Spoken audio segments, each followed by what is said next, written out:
नेपालका सञ्चार माध्यमहरूले खेलेको भूमिका अत्यन्त एउटा सराहनीय छ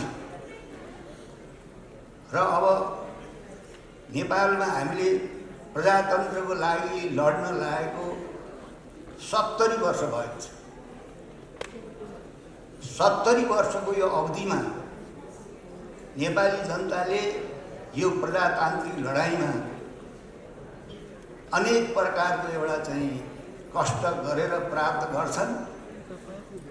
त्यसपछि त्यो बीचमा भत्कनी गर्छ। त्यसो हुनाले त्यो भत्कनी गरेको परिपाटीलाई प्रणालीलाई बारम्बार नेपाली जनताकै आन्दोलनबाट ठाउँमा चाहिँ ल्याउने चाहिँ काम हुन्छ र सञ्चार माध्यमले पनि देशको प्रजातान्त्रिक आन्दोलनमा अहम भूमिका खेलेको कुरा हामी सबैलाई थाहा छ। अब यो अहिलेको अवस्थामा के छ त नेपालको प्रजातान्त्रिक अवस्था?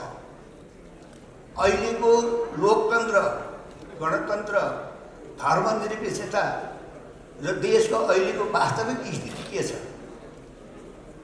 के छ भने अब कुरा जस्तो कुरा गरौँ भने चित्त फाट्ने, नाच जस्तो नाच गरौँ भने घाँडी फाट्ने भन्थ्यो अरे एउटा। त्यसरी चाहिँ अहिलेको जो स्थिति देशमा देखिएको छ वास्तवमा यो अहिलेको स्थिति त चाहिँ राम्रो होइन।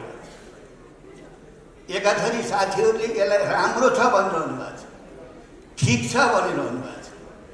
कुनै पनि देशमा विधायिका हुन्छ, कार्यपालिका हुन्छ, न्यायपालिका हुन्छ र तीनटा अङ्गले आफ्नो ठाउँमा बसेर काम गर्छन्। हामीले जानेको यही हो। संसद विघटन गरेको कुरालाई राष्ट्रिय जनमोर्चाले सुरुदेखि नै चाहिँ असहमति राखेको छ, विरोध गरेको छ। हामीले चाहिँ नेकपा भित्रको तपाईँ चाहिँ नि जुन एउटा अन्तर्कलह छ, झगडा छ, त्यसको शिकार अहिले नेपाल राष्ट्र भइरहेको छ भन्ने हाम्रो चाहिँ ठोकुवा छ।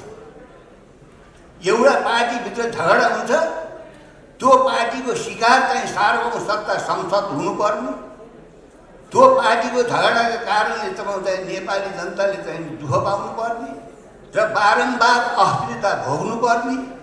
यी सबै तपाईँ चाहिँ गल्ती कमजोरी हामीले सच्याएर 72 सालको संविधानमा अहिले आएको स्थिति आउनु नदिने नै व्यवस्था गरेको थियो, तर त्यो भएन। संसद विघटन गर्नुपर्ने औचित्य नेकपा भित्रको झगडा मुख्य कारण, अनि राष्ट्रले त्यो बेहोर्नुपर्ने त्यो झगडाको परिणाम, जनताले बेहोर्नुपर्ने त्यो परिणाम। त्यस कारणले अहिले गल्ती भएको छ।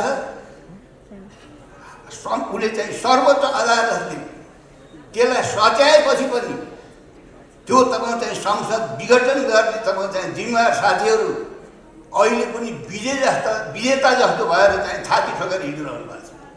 यो राम्रो सङ्केत होइन। कसैलाई यसबाट चाहिँ नराम्रो लाग्छ, आफ्नै ठाउँमा रह्यो नराम्रो। वास्तवमा अहिले नेपालीहरूको समस्या नेकपाको तपाईँ चाहिँ 2/3 सरकार त्यसलाई बेलैमा चाहिँ विघटन गरेर नेपालको अहिलेको आवश्यकता चाहिँ चुनावमा जाने हो। अहिलेको चाहिँ आवश्यक संसद विघटन गरेपछि र संसद पुनर्स्थापना सर्वोच्चले गरिसकेपछि फेरि पनि तपाईँ चाहिँ संसद विघटन गर्ने नै ध्यानमा जाने हो। त्यही हो अहिले नेपाल राष्ट्रको माग, नेपाली जनताको माग त्यही हो। यो बिल्कुल हो, यो असंवैधानिक गतिविधि हो, यो अप्रजातान्त्रिक गतिविधि हो, गलत गतिविधि हो। त्यस कारणले राष्ट्रिय जनमोर्चाले नेकपालाई पुस 5 गतेसम्म समर्थन दिएको थियो नेकपालाई। जब साथीहरूले पार्टीभित्रको अन्तर्कलह समस्यालाई समाधान गर्न नसकेर संसद विघटन गर्नुभयो। यसबाट अहिले संसद विघटन गरेको पनि 1 महिनामा बढी भयो। संसद तपाईँ चाहिँ चलेकै छैन। सरकारले तपाईँ बिजनेस दिनै मानेको छैन। किन चाहिरहेको छैन भने आफूले भत्काएको संसद हो नि त। सर्वोच्चले पुनर्स्थापना गरेको थियो। आफूले भत्काएको संसदलाई उहाँहरूले चाहिँ बिजनेस दिने मनै छैन। जे होस् अहिले पनि उहाँहरू फेरि यो मुलुकलाई तपाईँ चाहिँ चुनावमै लाने चाहिँ योजना छ, मैले देखिरहेको छु। राष्ट्र प्रमुख, सरकार प्रमुखहरूले तपाईँ चाहिँ यस खालका काम गर्दाखेरि जनतासँग सहयोग लिनु पर्दैन, राजनीतिक पार्टीहरूसँग सहयोग लिनु पर्दैन। त्यस कारणले अहिले पनि दिशाविहीन भएको छ देश, संसद अवरुद्ध छ। अब अहिले चाहिँ सरकार बसेका साथीहरूलाई यो नराम्रो लाग्ला, नेकपा भित्रैका मान्छेहरूले देश विकास गर्न दिएन, संसद चल्न दिएनन् भनिरहनु छु उहाँले। नेकपा मात्रै भयो यो देश, अरू पार्टी छैन यो देशमा, अरूले तपाईँ चाहिँ काम गर्न सरकार चलाउन मिल्दैन। त्यस हुनाले संसद विघटन गरेपछि एक महिनाभित्रमा सबै शक्ति राष्ट्रहरूले आफ्नो चाहिँ गोटी चालिरहेछ। कसैलाई यहाँ तपाईँ चाहिँ यही अस्थिरता, यही अराजकता सिर्जना भएको बेलामा यही भुँरोमा रोटी सेक्नु छ अन्तर्राष्ट्रिय शक्ति केन्द्रहरूलाई।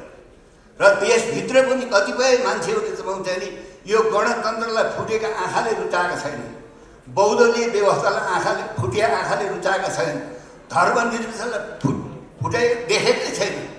त्यस कारणले फेरि पनि मुलुकलाई चाहिँ प्रतिगमनतिर लैजाने आफ्नो हिसाब छ, आफ्नो योजना छ। त्यस कारणले राष्ट्रलाई यस्तो अभिभावकविहीन, सरकारविहीन, संसदविहीन गरेर यस खालले मजाक गर्ने चाहिँ कसैलाई पनि अधिकार छैन। भोलि नेपाली जनताले यसको हिसाब किताब गर्छन्। र अहिले मुख्य एजेन्डा के हो भने संसद सर्वोच्चले पुनर्स्थापना गरे पनि त्यो चल्न नदिनुको अर्थ के हो? त्यो तपाईँ बिजनेस संसद नदिनुको अर्थ के हो? फेरि पनि नेपाली जनताले चुनावमा लाने। अहिले संसदमा भएका सांसदहरू, पार्टी नेताहरूभन्दा कोही त्यस्तो दुधले नुहाएको चाहिँ मान्छे छ बाहिर नेपालमा फेरि पुग्नेर आउने? देख्नुभएको तपाईँहरूले? त्यस कारणले यस खालको स्थितिमा राष्ट्रिय जनमोर्चाको सुझाव के हो भने जेसुकै भए पनि अहिले पनि नेकपा भित्रका तपाईँ चाहिँ फुटेका यताउति भएका साथीहरूले अहिले पनि तपाईँ चाहिँ नि पार्टी एकता त हुने सम्भावना देखिन्न।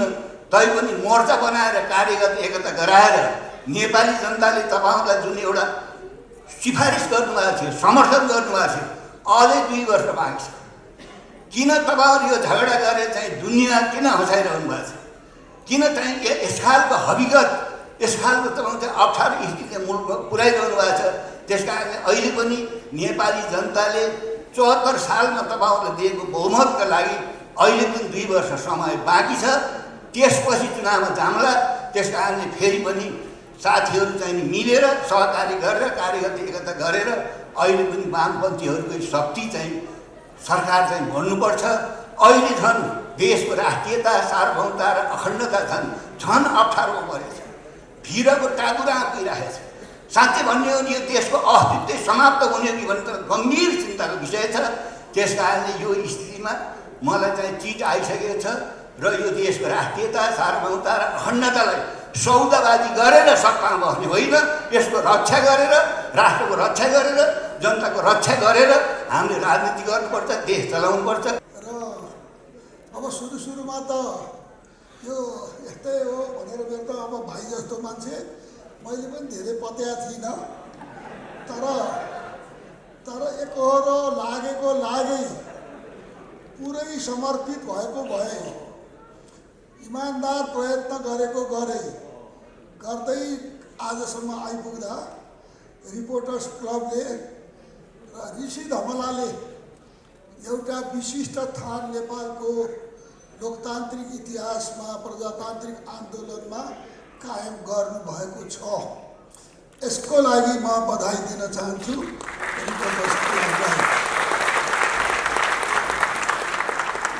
र ऋषिलाई म कहिलेकाहीँ गाली पनि गर्छु, मेरो भाइ जस्तो मान्छे तिमीले के गरे यस्तो किसिमले अलि राम्रोसँग गर न भन्छु पनि।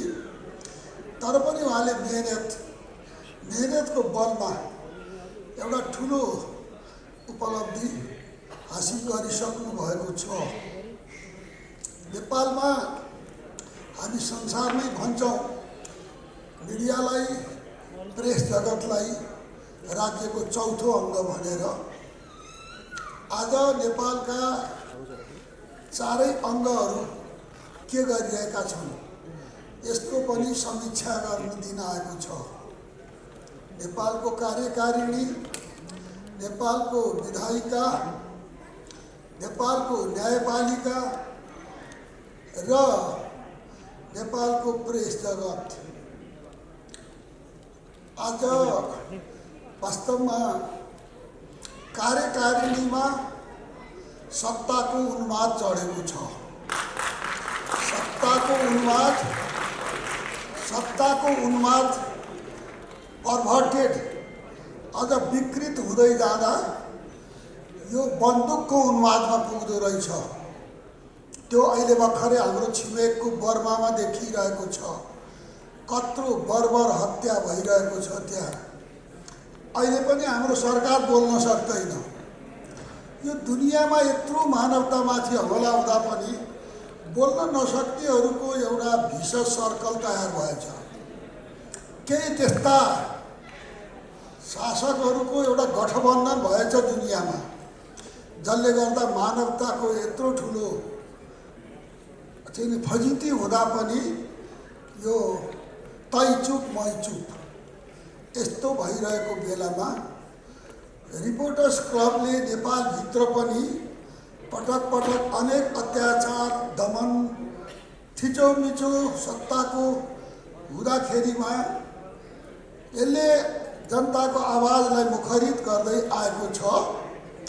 जनताको आवाजलाई मुखरित गरेकोमा पनि म रिपोर्टर्स क्लबलाई बधाई दिन्छु। र वास्तवमा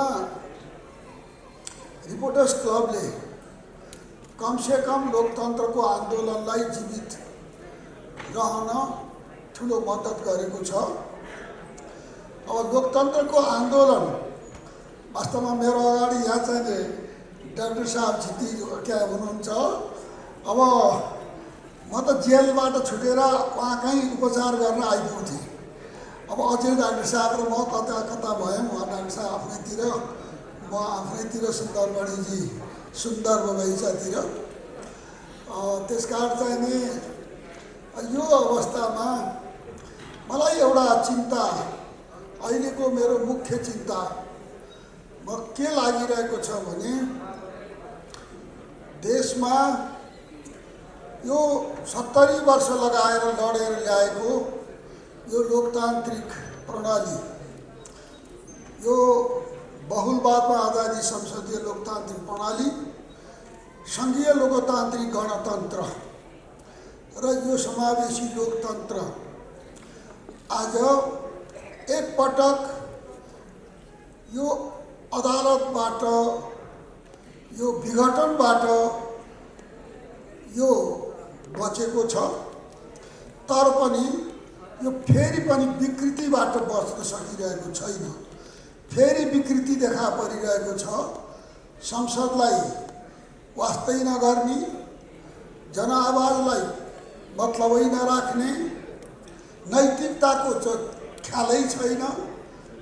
यो यस्तो किसिमको नैतिक पतन यो राष्ट्रको जो गराइँदैछ, यसबाट कसरी जनअधिकारको रक्षा हुने हो? यसमा प्रेसकै फेरि पनि भूमिका छ। अहिलेसम्म प्रेसको दबाब, अहिलेसम्म अदालतको प्रभाव सकिएको छैन नेपालमा। र यसबाट कमसेकम यो देशको राजनीति फेरि बर्बादको नियतिमा नपुगोस्, पुग्न नपाओस् भन्ने मेरो चाहिँ एउटा कामना छ। त्यसकारण आज म भनिरहेको छु, सत्ताभन्दा व्यवस्थालाई महत्त्व दिउँ। सत्तालाई खोजी गर्दा, सत्तालाई विचार गर्दा व्यवस्थालाई कमजोर हुने, व्यवस्था उपेक्षित हुने भयो भनेदेखि व्यवस्था नहुँदा सत्ता त कहाँ पुग्छ कहाँ? त्यसो भएको हुनाले यो व्यवस्थाको रक्षा कसरी गर्ने? व्यवस्थाको रक्षा गर्न सबै नेताहरू चिन्तित हुनु पर्यो। र अहिले देशमा राजनीतिक दलहरूकै हालिमुहाली भएको देखिन्छ। राजनीतिक दलहरूमा पनि तिनका नेताहरूको हालिमुहालीमा, तिनका नेताहरूको कब्जामा देशको राजनीति छ। तिनका नेताहरूमध्ये एकजना नेता त यहीँ हुनुहुन्छ। अब अर्को नेता हाम्रो उता माथि के अब यो बुढा नीलकण्ठतिर, अर्को नेता उहाँ कतातिर।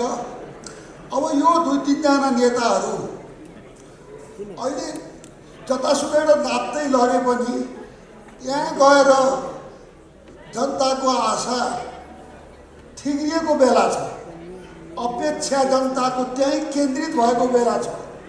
अब तपाईँहरूको हातबाट यो लोकतन्त्रलाई जगेर्ना गर्नुहुन्छ कि यो लोकतन्त्रलाई भर्सेलामा जाओस् पाल्नुहुन्छ कि आफ्नै सानातिना निहित स्वार्थको बसमा परेर यो मुलुकका जनतालाई फेरि एउटा आपत्तिको भुग्रोतिर धकेल्नुहुन्छ कि यतापट्टि सावधान गराउने काम यो रिपोर्टर्स क्लबले गरोस्।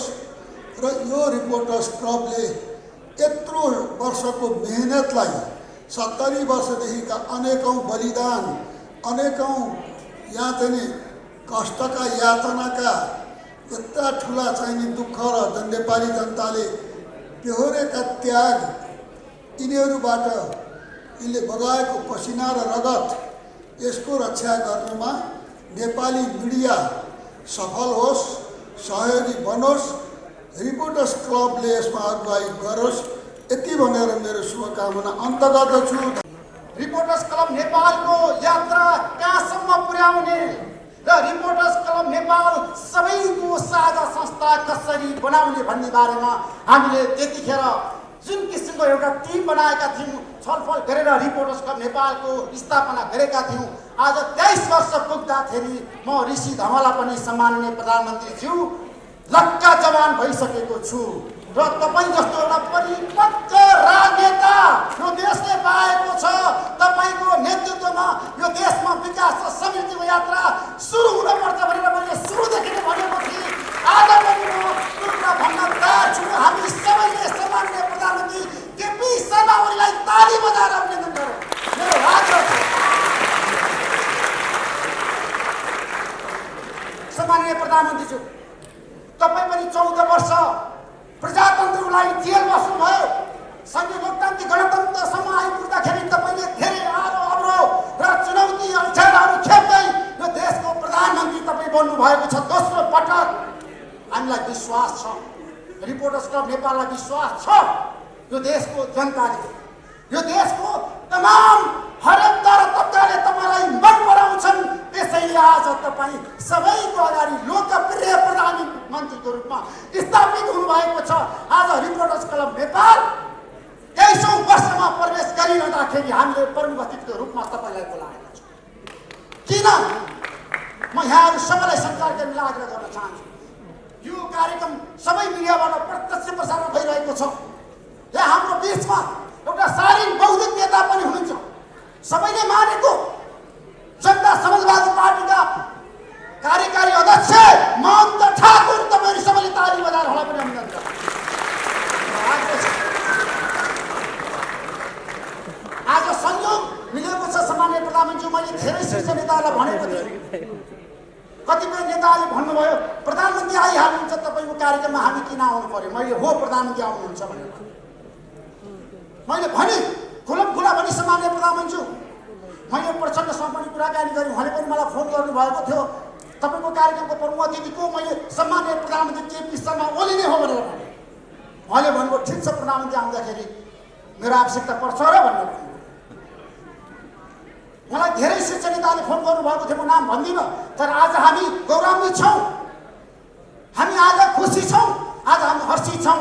आज हाम्रो कार्यक्रममा तपाईँ जस्तो यो देशलाई आमूल परिवर्तन गर्छु भनेर विकास र समृद्धिको यात्रालाई अगाडि बढाएर जसरी तपाईँ प्रधानमन्त्री बन्नुभएको थियो, तपाईँको 3 वर्षीय कार्यकालमा तपाईँले के गर्नुभयो आज तपाईँले सविस्तार बताउनुहुनेछ।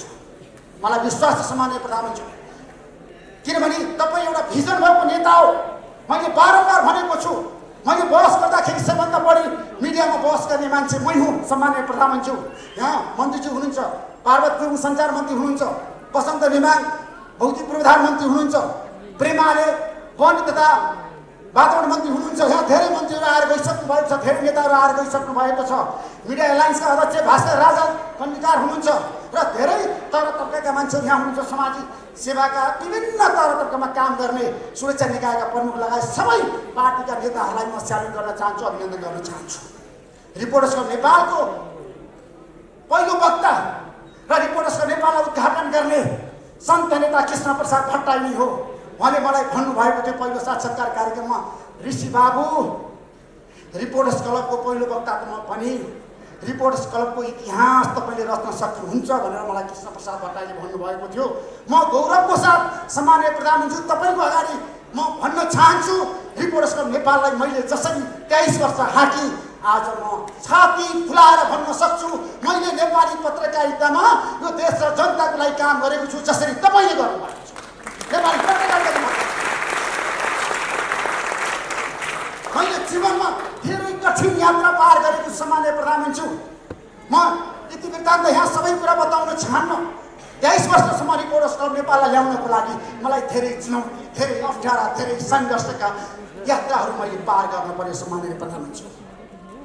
म एउटा गाउँको ठिटो ज्यामरुङबाट काठमाडौँ प्रवेश गरेको 2046 सालको जनआन्दोलनमा 7 दिन जेल परेको 14 वर्षको उमेरमा।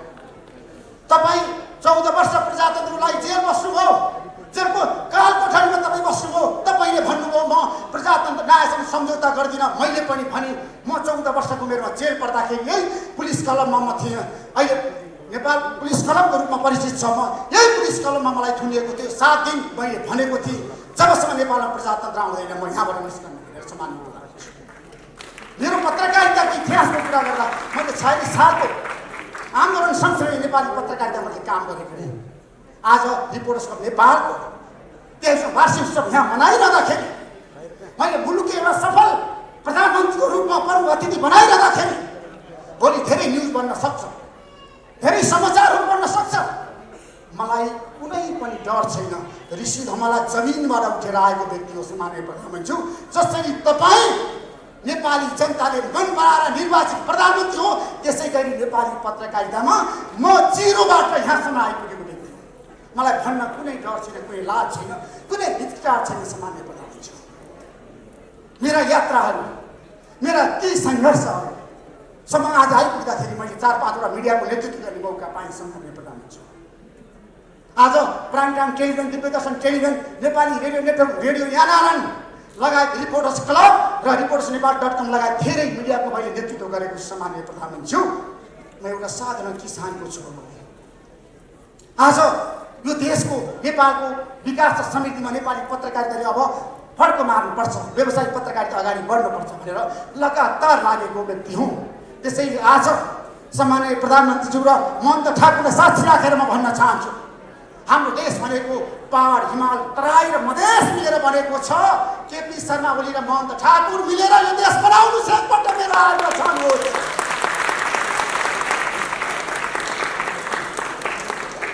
देशमा विकास गरौँ, मिलेर गरौँ, देशलाई बनाऊ। मेरो आग्रह छ। प्रचण्डजी, माधवमा नेपाल, अब धेरै शेरबहादुर देउवा, मैले सबैलाई भनेको छु देशमा फेरि पनि सहमति, सहकार्य, एकता आजको अनिवार्य आवश्यकता हो। तर देशमा किन सहमति हुन सकेन? प्रधानमन्त्री तपाईँले जुन किसिमको काम गरिरहनु भएको छ, धेरै तपाईँले अन्तर्वार्ता भन्नुभएको छ। बाधा अडचन आउँदा आउँदै पनि मैले देशको मुहार फेरेको छु, विकास र समृद्धिको लागि मैले जग बसालेको छु। यो जगले आउने पुस्ताले तपाईँलाई सम्झिरहनेछन्। केपी शर्मा ओलीले सुरु गरेको विकास र समृद्धि सगरमाथाको शिखरमा पुगोस्, देशमा आमूल परिवर्तन होस् र सबै जनता खुसी र एकदमात्मा सन्तुष्टिको साथ बाँच्नु। सम्माननीय प्रधानमन्त्री, रिपोर्टर्स क्लब नेपालले आफ्नो 23औं वर्षको यात्रा पार गरिरहँदाखेरि धेरै पुरस्कारहरू स्थापना गरे सम्माननीय प्रधानमन्त्री। आज म दाबीका साथ भन्छु, नेपालमा पहिलो पत्रकारिताको क्षेत्रमा पुरस्कार स्थापना गर्ने रिपोर्टर्स क्लब नेपाल हो। ताराई प्रसाद कोइरालाबाट सुरु भएको पत्रकारिता पुरस्कार आज मदन भण्डारी पत्रकारिता पुरस्कारसम्म आइपुग्दा रिपोर्टर्स क्लब नेपालले सबै क्षेत्रलाई समेटेको छ सम्माननीय प्रधानमन्त्री।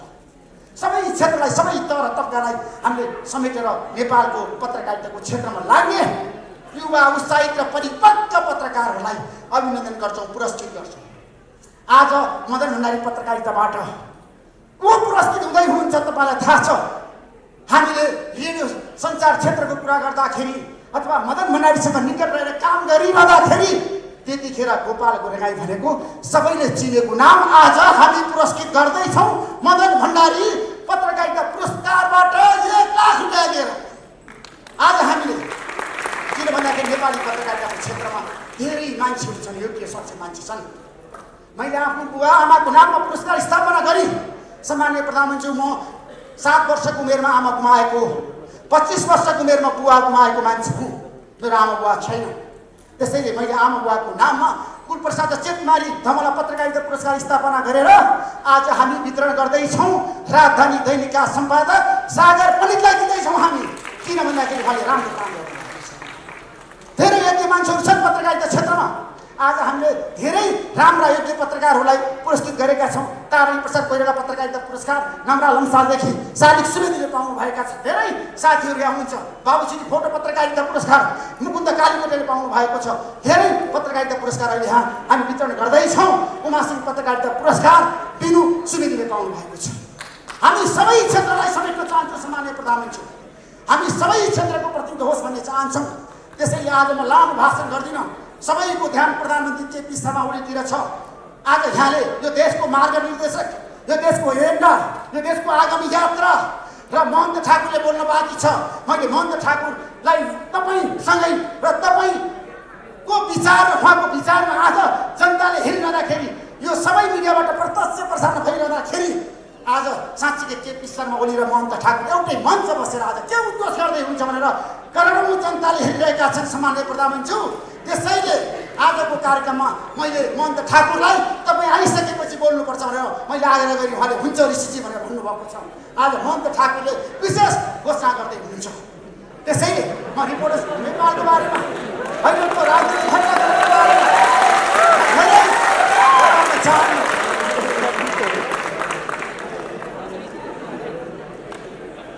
त्यसैले आज हामी एउटा कठिन घडीमा छौँ। सबै शक्तिको बिचमा एकता सहमति र सहकार्य हुनैपर्छ भन्ने पक्षमा छौँ। त्यसैले देशमा अब विकास कसको नेतृत्वमा, अब देशमा निकास कसको नेतृत्वमा, त्यो आज केपी शर्मा ओली र महन्त ठाकुरले गर्नुपर्छ। यहाँ दुवैले, मलाई विश्वास छ पछिल्लो समय नेपाली राजनीतिमा जुन किसिमको एउटा सहयात्रा सहकार्यको सुरुवात भएको छ यो सफल रहोस्। र म जाँदै सम्माननीय प्रधानमन्त्री, मैले धेरै बोल्छु, म रेडियोमा पनि, टेलिभिजनमा पनि, रिपोर्टर्समा पनि धेरै लेख्छु, पत्र पत्रिकामा पनि। आज मैले बोल्ने होइन, आज बोल्ने सम्माननीय प्रधानमन्त्री केपी शर्मा ओली नै हो। यहाँ हजारौँ मान्छे तपाईँलाई हेरिरहेका छन्। यहाँ 3 घन्टादेखि तपाईँलाई कुरिरहेका छन्, 12 बजेदेखि अहिलेसम्म, किनभने केपी शर्मा ओलीले आज के बोल्नुहुन्छ। त्यसैले म लामो भाषण गरेर समय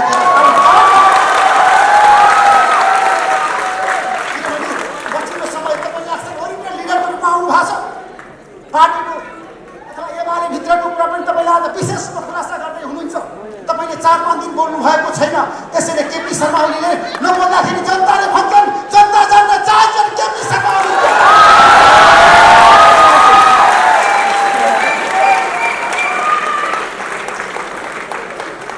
सम्माननीय प्रधानमन्त्री,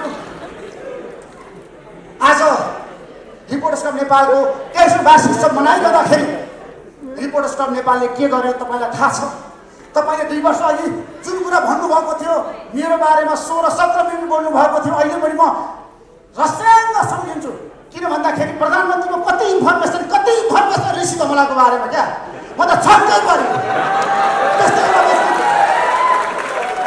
हरेक कुरामा एकदम पुख्त जानकार प्रधानमन्त्री हामीले पाएका छौँ। सबै कुरामा पुख्त, सबै कुरा।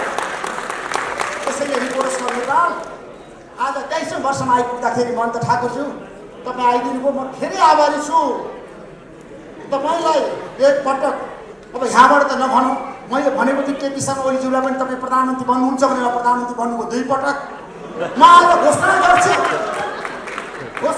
मलाई कसले के भन्नुहोस् मतलब छैन। एकपटक यो देशको प्रधानमन्त्री महन्त ठाकुर बन्नै पर्छ।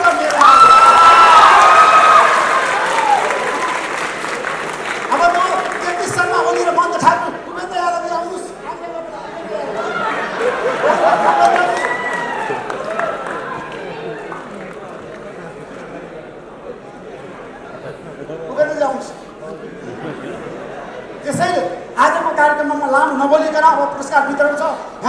नेताहरू हुनुहुन्छ, शीर्ष नेताहरू हुनुहुन्छ। त्यसैले आजको रिपोर्टर्स क्लबको कार्यक्रममा यहाँहरू सबैलाई म स्वागत गर्दै जाँदा जाँदै आगामी दिनको यो यात्रा सङ्घीय लोकतान्त्रिक गणतन्त्र नेपाल अगाडि बढ्नको लागि सबैको बिचमा सहकार्य, सहमति, एकता अनिवार्य आवश्यकता छ। हामी मिलौँ, देशमा सबैको बिचमा सहकार्य होस्। नेपाली सञ्चार क्षेत्र जहिले पनि सकारात्मक, पोजिटिभ र हामीले सही सूचना सम्प्रेषण गर्नुपर्छ। देश बनाउनु छ, मलाई केही चाहिएको छैन प्रधानमन्त्री, यो देश हामी सबैले बनाउनुपर्छ। हामी सबैको बिचमा एउटा सहकार्य हुनुपर्छ। नेपाली सञ्चार जगतले धेरै पटक चुनौतीहरू पार गर्दै गर्दै गर्दै आज यो क्षेत्र आज सबैको प्रिय बन्नुपर्छ। नेपाली सञ्चार क्षेत्र आज नेपाली जनताको मनमा बस्न सफल भएको छ। नेपाली जनताको चाहना अनुसार नेपाली सञ्चार क्षेत्रले महत्त्वपूर्ण भूमिका निर्वाह गरेको छ।